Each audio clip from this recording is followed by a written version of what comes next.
Thank you for subscribing to the channel. It means a great deal. And for those who haven't subscribed yet, it would be much appreciated. Like the videos, any videos, all the videos. Share the videos with your friends, family, anyone interested in self-publishing. Share the channel. Right, what I want to talk about today is margins. Now, we've talked about margins once before, where we've created little elements that would create the margins, top and bottom, left and right, and so on. We've talked about how big the margin should be for how many pages you're creating. Well, today, this might mess with your mind a little bit, but we're going to talk about actually using ruler guides with Canva.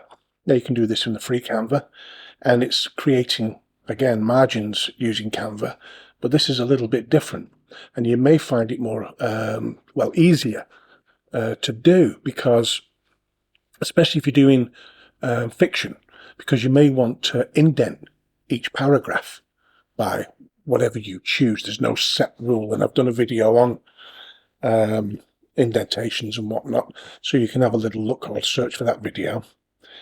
And yeah, I mean, it can vary depending on your preference.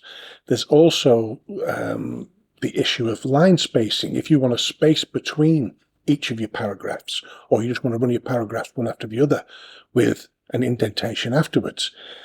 Yeah, I appreciate this may be a little bit more advanced, especially using Canva, because it's not easy to do. Well, I'm going to show you how you can do it easily with Canva, I should say. But it took me a little while to actually get the hang of it and work out the best way to do it. I've just had to get this little guy out here for a minute because he's been tapping on the glass there in the corner looking at me to get out. And what's going on? What's going on, Rapid? What's that underneath your arm? I've just spotted something underneath his arm. I wonder what it is. Looks like a kind of something stuck there. I don't know. I'll have a little bit of a better look later. You're not really supposed to handle them too much. They don't like being picked up. They like your company once they get to hear your voice and get to see your face, but they don't like being picked up too much. So he's having a good look round there. He started to eat better. He's only a few weeks with us, and he's a year old. And he's starting to eat a little bit better. But I've got to watch him. He's don't call him Rapid for nothing. He can shift for a tortoise. Won't let him get too close to the edge. But he's the cutest thing. He's got kind of a little smile on his face. I don't know whether you can see that, but I'm going to put him back. So hopefully that'll stop him tapping.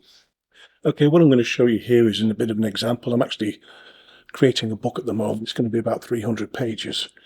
Have a look at this. Here's one of the stories, Whispers in the Void. Right, what you'll see, the first thing you'll note is that the widest margin is on the title page.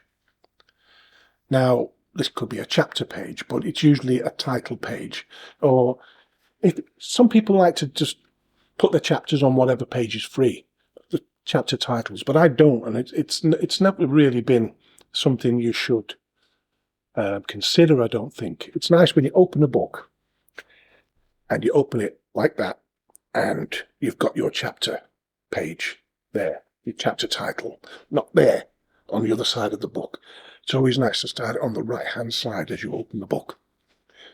So the right-hand side is this. So this is the widest margin because that's going to be stuck in the gutter. So from there, the margins change. They alternate all the way through. So here's page 1, and it's an odd number. So you've got your margin on the left.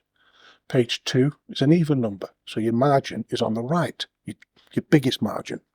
Page 3 is an odd number, and again, your biggest margin is on the left. And you carry on like that all the way through.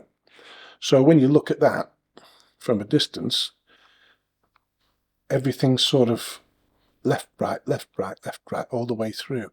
Because, and especially when you're doing a book with a lot of pages, if you're doing a book with maybe 20 or 30 pages, then you could get away probably with the same margin on either side because you're not having to open it that far. So here's one of my books, and if I open it, you can see that the broadest margin, the widest margin is in the gutter, and then it narrows off onto the right-hand side. For your outside margin, top and bottom, will probably be the same, and we'll look at that in a second. So this is where it counts. Now, if this book's only 220 pages. Now, if I'd have created this book at 400 pages, I might get away with that margin being that deep, but there's more chance I would have to make that margin even broader, wider, so that when it does open, I'm not forcing the page open to read the text. And that's why you have the deeper margin in the gutter. Yeah, I know a lot of people will know that, but some won't. So we'll just put that to one side. So how do we create all this?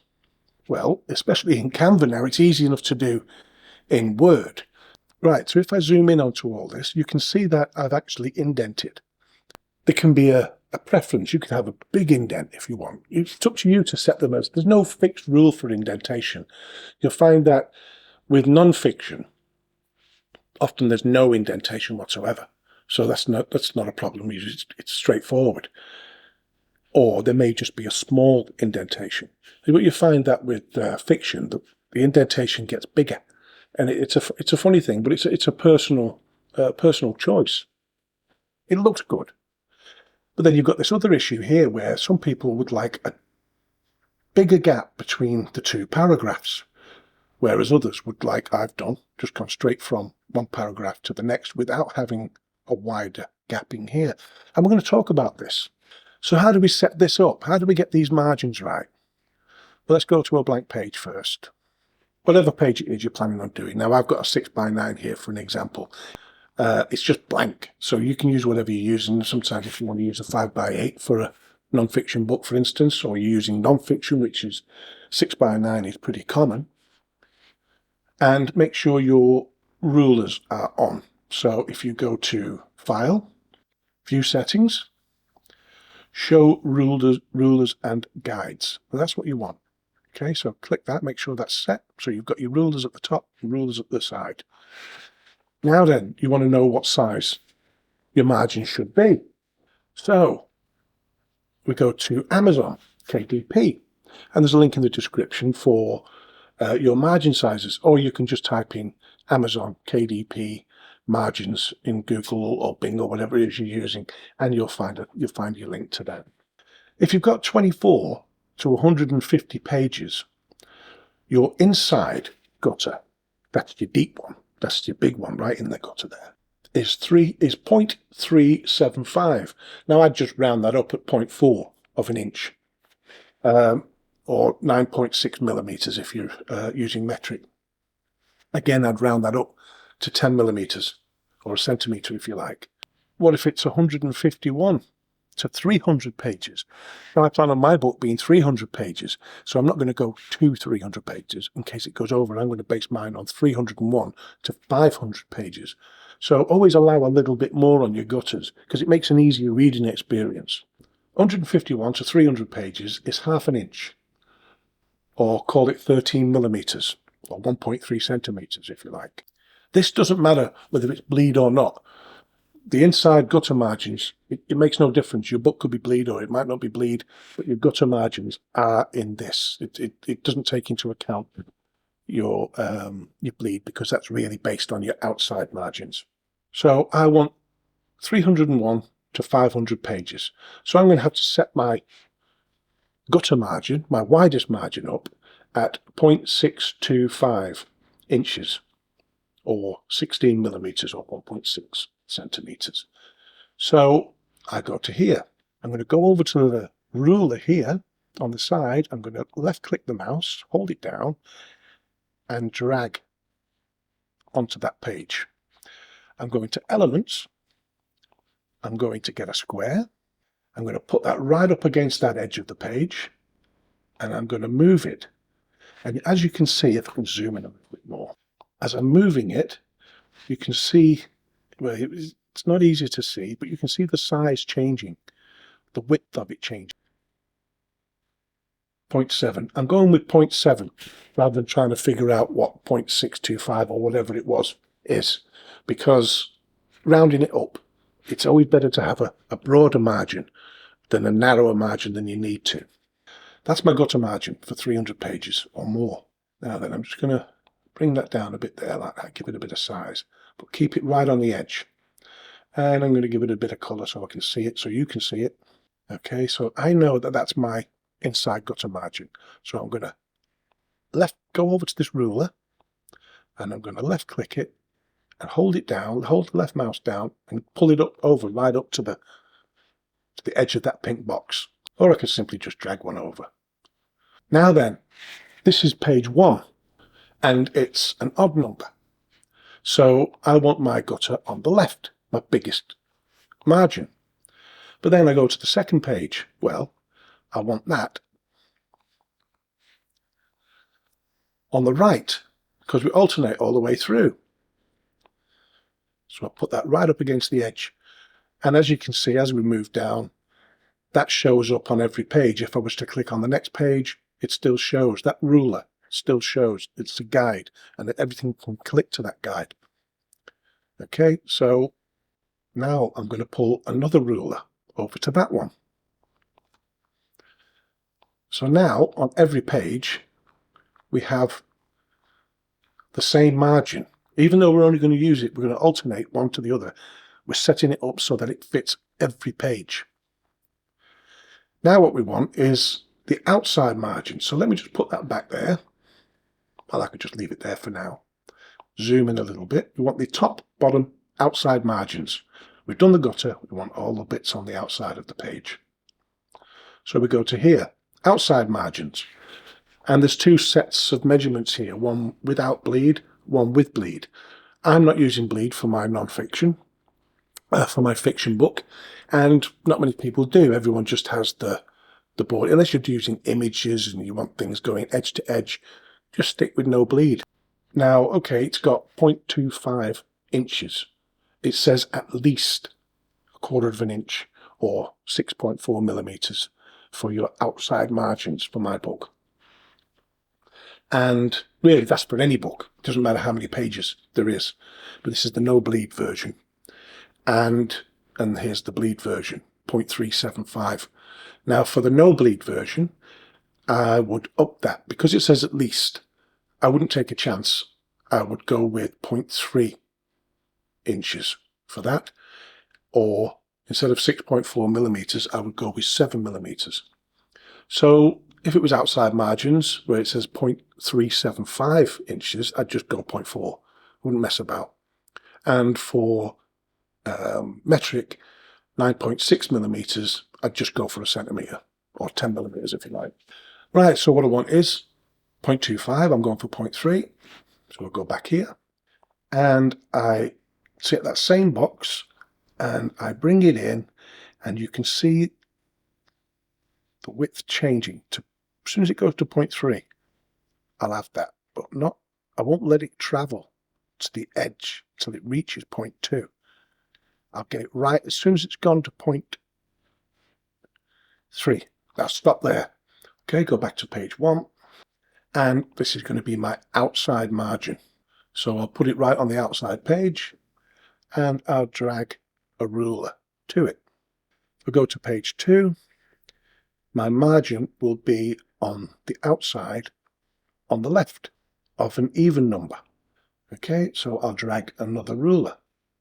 So that's the gutter and outside margin set up for every page. If I just run through them, you'll see those margins set up. Okay, what about the top and bottom? Well, the top and bottom need to be the same as well. So I'm going for 0.3 again. So I know this is 0.3 because I've just set it up. So I'm going to turn it, move it up, go to the top rulers, drag it down till it hits it, then take that box to the bottom of the page, drag that ruler down, And I'm going to move that out of the way a second. So if I go through every page, you can see how it sets up. All my margins are set up now. So how do I put the text in here? And how do I set up the indentation if I want it? Well, there's a couple of other things. First, you may want a header on each page.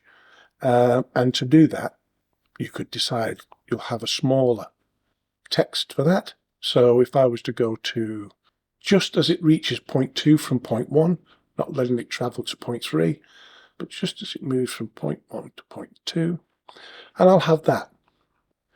Okay, so I'll bring down another ruler. I might want to carry that down to the bottom, so I've got page numbering. So that sets up on every page. So I'll drag that down. Okay. And then that's that. So I'm going to keep this here for now. We'll go back to the first page. As I've said before, it all looks quite confusing there, doesn't it? But it's not. Once you start to see, once you realize, yeah, I've got it. I understand it. You know, you'll just flip right through. Now I'm going to copy and paste from from that book that I was mentioning a minute ago, just to show you how I set this up. So if I just copy that title page, I can bring that in to meets the margin. I could have that up there, but I don't think it looks good for a chapter title or a title in general. I think it should be somewhere down the page. Now we go to page 2.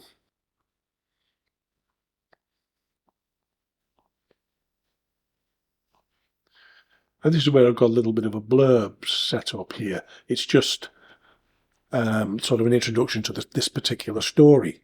We alternate even number here. We've done the wide margin on the first page, on the odd number, and now we go to the even number.